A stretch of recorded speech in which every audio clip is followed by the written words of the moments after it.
अस्सलाम वालेकुम दोस्तों, आज एक बार फिर यासीन मलिक आपके साथ कुछ जनता के सवाल लेकर आपके सामने हाजिर है। मेरा आज का सवाल है, जो जनता के आ रही है रिपोर्ट, जो जनता पूछ रही है कि ये आज तीसरा दिन है कि यहाँ की सरकार ने, उत्तर प्रदेश सरकार ने जो शराब जो बंद किया हुआ था लॉकडाउन में, सारी दुकानें, शराब की दुकान भी उनमें थी, वो सब बंद थी। और आज वो तीसरा दिन है और वो लगातार शराब की दुकानें खोलने का ऑर्डर हो गया है। और किस तरह से क्या हालात गुजर रहे हैं, किस तरह से लॉकडाउन का पालन किया जा रहा है, तो ये क्या सोच के, किस तरह से मतलब जो है ये सरकार ने क्या सोच के सरकार ने शराब पर से पाबंदी हटाई है। अब दिन दहाड़े हत्या होनी शुरू हो गई है। आपके जौनपुर में, मैं बता दूं, आपके जौनपुर में एक व्यक्ति ने शराब के लिए पैसा ना मिलने पर अपनी पत्नी को मौत के घाट उतार दिया। शराब के पैसे ना मिलने पर अपनी पत्नी, 25 वर्षीय पत्नी को मौत के घाट उतार दिया।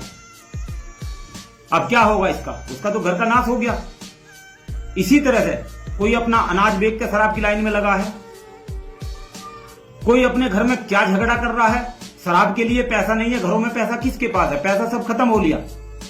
40 दिन के लॉकडाउन में सब जिसके पास 2000, 4000, 10,000 जिसके पास जो था वो खत्म हो गया। और अब वो घर की अपनी औरत के, अपनी बीवी के, अपने जेवर, अपना अनाज और पैसा ना मिलने पे वो लोग जो है मौत के घाट उतार दी उसने अपनी घरवाली को। जौनपुर की घटना है। तो मैं सीएम साहब से, मैं सीएम योगी जी से, माननीय सीएम योगी जी से मैं कहना चाहूंगा कि योगी जी, अगर आपने ये काम किया है, अगर आपने शराब खोलने का ये काम किया, तो एक एहसान, एक अपील और है हमारी जनता की, ये और कर दो कि रात में और दिन में सुनार की दुकान प्लस ऐसी खरीदने वाले आइटम ऐसे खुलवा दो वो भी, ताकि लोग बाग अपने घरवाली के जेवर बेच के और कम से कम दारू पी सके। उन्हें कम से कम मतलब अपनी घरवाली, उनकी घरवालियों को मौत से तो जूझना नहीं पड़ेगा। मौत तो नहीं होगी, उनकी जान तो नहीं देनी पड़ेगी अपने बच्चों के लिए। अपने बच्चों के लिए खैरियत से तो रहेंगी अपने घर में। अब उनको पैसा नहीं मिला तो जाके अपना लेना गोली मार दी। लो, मैं कुछ दिखाई देता हूं आपको, कुछ कई एक जगह की घटना है। और देखिए ये क्या लॉकडाउन का पालन किस तरह से हो रहा है। यहाँ हजारों की संख्या में, और अब के कहूंगा तो लाखों की संख्या में पब्लिक इकट्ठी है। और किस तरह से जमघट मचा हुआ है, किस तरह से लोग बाग लॉकडाउन का पालन कर रहे हैं। और किस तरह से जगह, एक जगह नहीं, जगह हम दिखा देंगे कि कई बार पुलिस भी डंडा बजा रही है, पुलिस भी अपना बर्ताव अपना सख्त दिखा रही है, लेकिन जो है कुछ नहीं मान रही पब्लिक।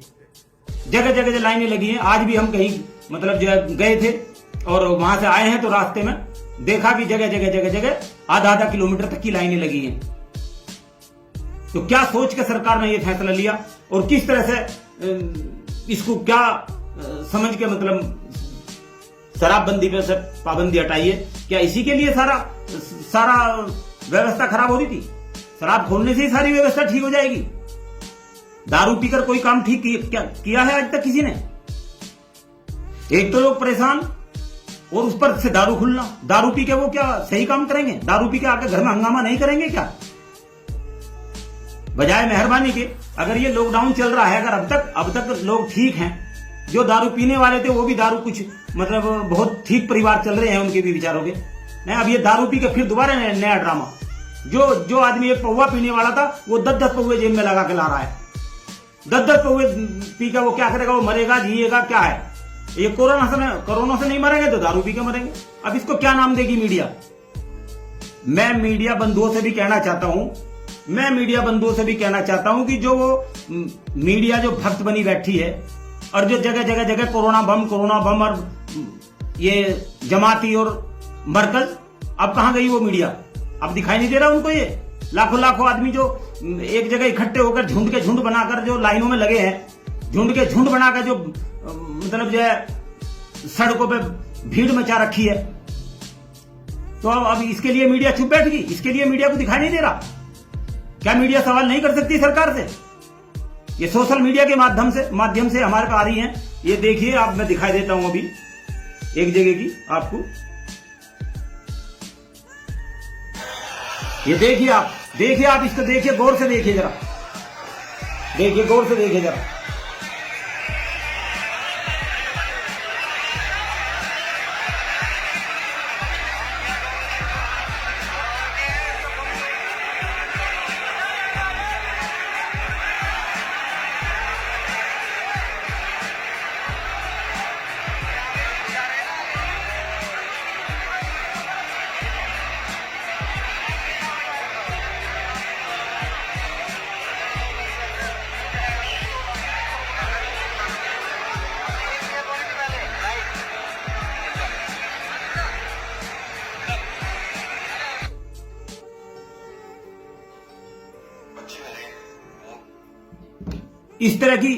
इस तरह का मामला चल रहा है। जगह जगह जहां भी देखोगे, अगर 1000 ठेके खुले हैं तो 1000 पे यही हाल है। अगर इस तरह से ये हाल रहा तो ये कोरोना कैसे भागेगा? ये तो फैल जाएगा। और इसको क्या नाम देगी बीजेपी? इस कोरोना बम को क्या नाम देगी? इसको जमात वालों को तो कोरोना बम बता दिया। ये कौन से बम, कौन सी मिसाइल होगी ये? एक तरफ तो आपने लॉकडाउन बढ़ा दिया, एक तरफ आपने ये शराबबंदी खोल दी। तो समझ में नहीं आता कि किस तरह से मामले, किस तरह से फैसले लिए जा रहे हैं और उल्टा नुकसान हो रहा है। कितना इससे नुकसान हो रहा है? अगर 10 दिन, 20 दिन, महीना अगर और शराब नहीं बेची जाती तो क्या सरकार घाटे में आ जाती? शराब से ही सारा नफा पूरा होगा क्या? शराब से ही सारे घाटे पूरे होंगे क्या?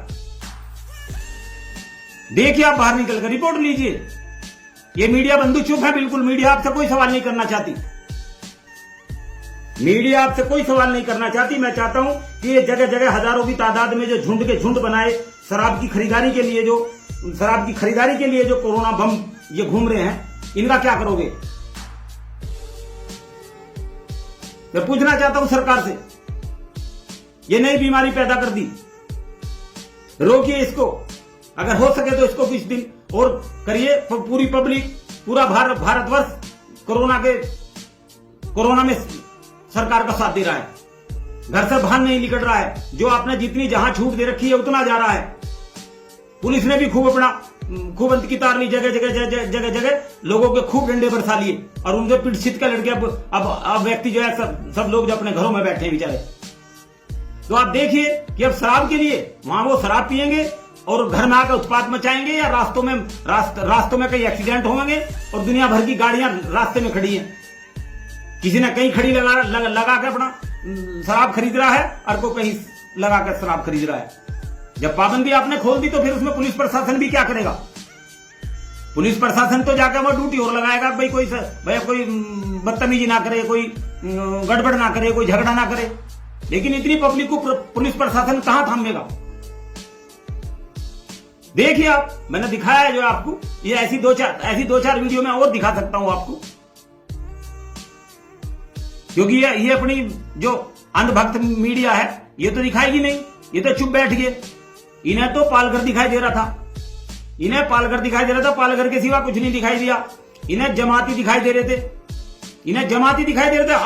अब इन व्यक्तियों को, इन झुंडों को किस जमाती का नाम दोगे आप? जनता पूछ रही है।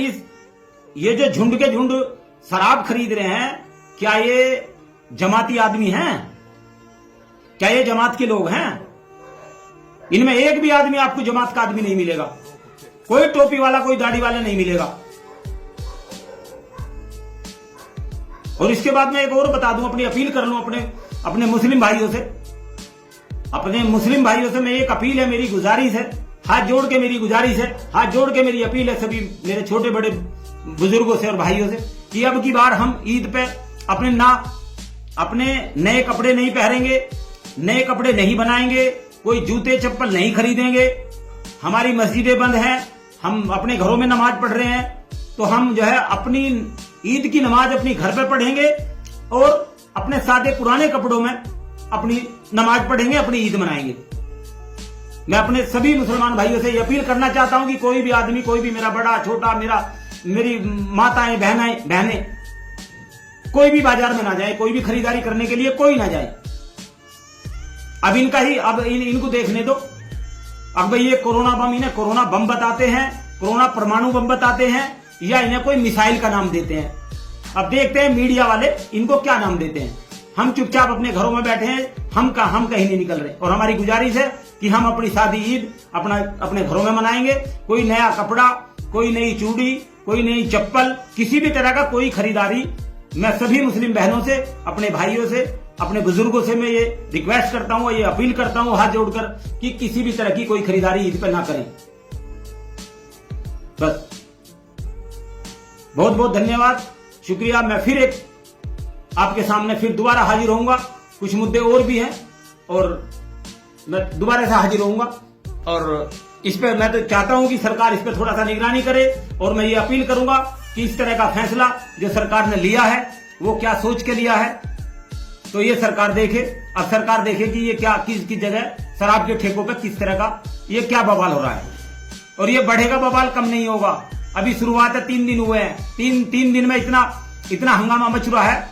तो लोगों ने बताइए, जौनपुर की घटना है, जौनपुर की घटना, एक व्यक्ति ने अपनी घरवाली को मौत के घाट उतार दिया। कितनी शर्मनाक और कितनी दर्दनाक घटना है ये। एक शराब खुलते ही लोग मारने लगे।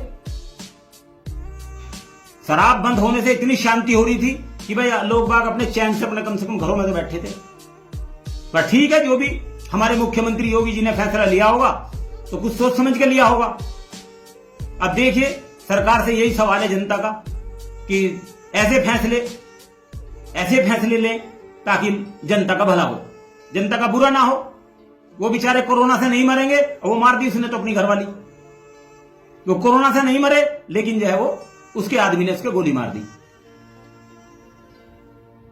कोई आदमी अपना अनाज घर में आया है, अनाज बेच के अपनी दारू पी रहा है, क्या खाएंगे उसके बच्चे?